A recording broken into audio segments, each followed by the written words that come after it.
Hi everyone. It's been a while and I guess I haven't shared anything for a while. Things are going alright, so it's been cool. Like, check him out. He's just hanging. He there. Hey boy. Come here, boy. Come here. He likes to do that. He likes to roll in the grass. And when he does that, he ends up smelling like flowers after, like very herbal-y. That's amazing. I really think that he just looks so freaking happy in the grass.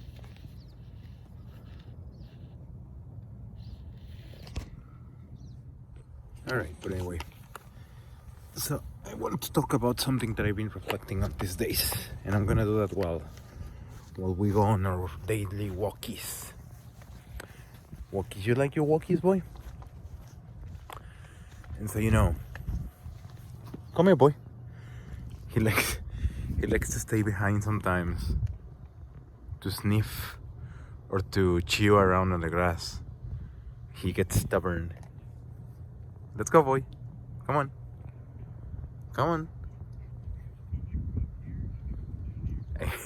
He does that sometimes, so I'm gonna try to get him moving. But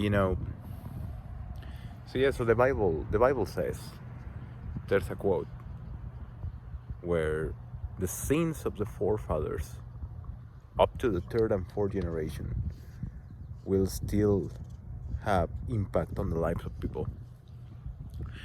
I've been reflecting a lot about that because I think that if there's something that I learned from life, is that making sacrifices matters, right? Everything good in life comes from a sacrifice. But sacrifices inherently imply suffering, right? So being the kind of person that takes suffering head on and makes the most of it, and makes the most sacrifices day to day without resting day to day, is a person who grows, right? And I think that's what the messianic history is supposed to tell everyone. And I've always thought that the point of Christianity is to understand that and to assimilate that into your own life, rather than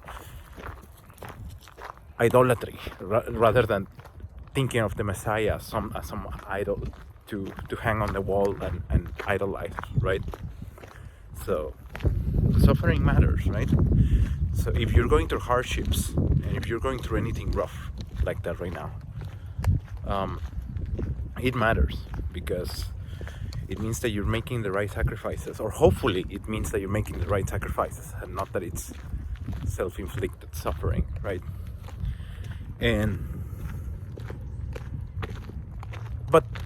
But here's the thing. I've been thinking about that quote about the third and fourth generations, because a lot of people complain about inequalities, or the fact that people are different and have access to different resources, sometimes even from the get-go, even from birth, because they were born into wealth, or they were born into high society, or whatever. But if you think about it, it's because the benefits of their forefathers also affect their lives in a very similar way that the sins of your forefathers also affect your life. So what I think that Bible quote meant, after all, it's not some mystical or spiritual thing necessarily.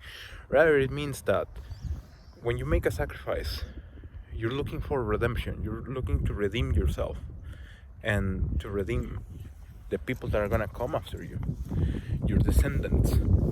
It's a sacrifice that you make not only for yourself, it's a sacrifice that you make also for the generations that will come after you, up to the third and fourth generations.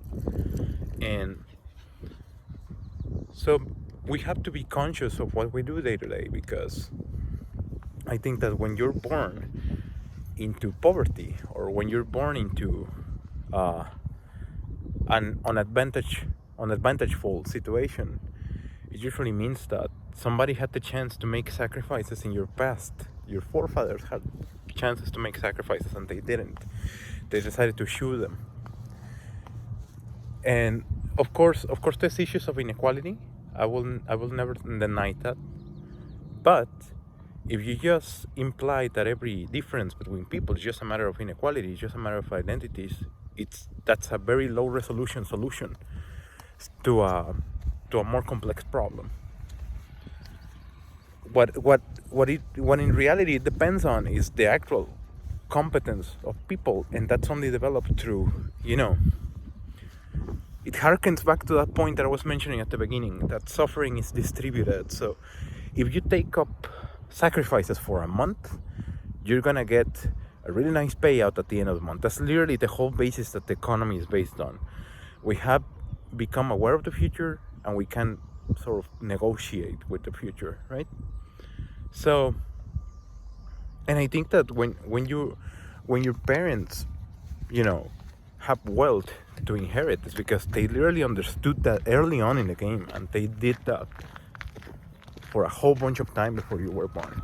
And if you weren't, it's because your parents didn't really understand that, or didn't really care about that. So yeah, so here's an invitation just to consider that. You have to be mindful of those kinds of things, and you have to make the right choices every day. And it's tough, and lately it's been tough for everyone, hasn't it? But as long as you're mindful about this, and as long as you take it, as long as you're the kind of person that will take the bull by the horns, right? As long as you're the kind of person who will make the sacrifices willingly, you will always come out on top. And thus, you are redeeming your bloodline. You're working. It's gonna feel almost as if it was 3 times as hard, but it's because you're redeeming your past, your present, and your future. And that's weird. The idea of three, right?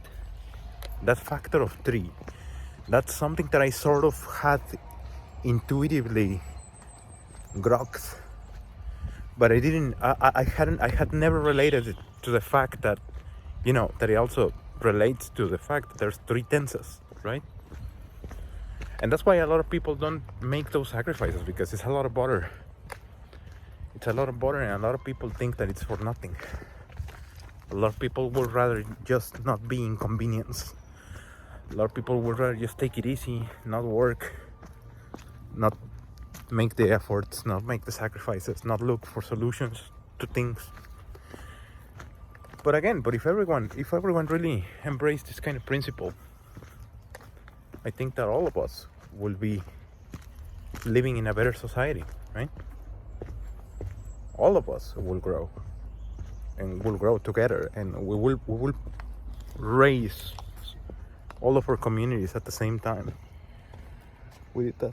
Come on, Hide. Come on. Come on, boy. Do it. You can do it. Come on, boy. Be a brave boy. Brave boy. Come on, you got it. You got this. You got this, boy. That's a good boy. That's a good boy. So, yeah, just a couple.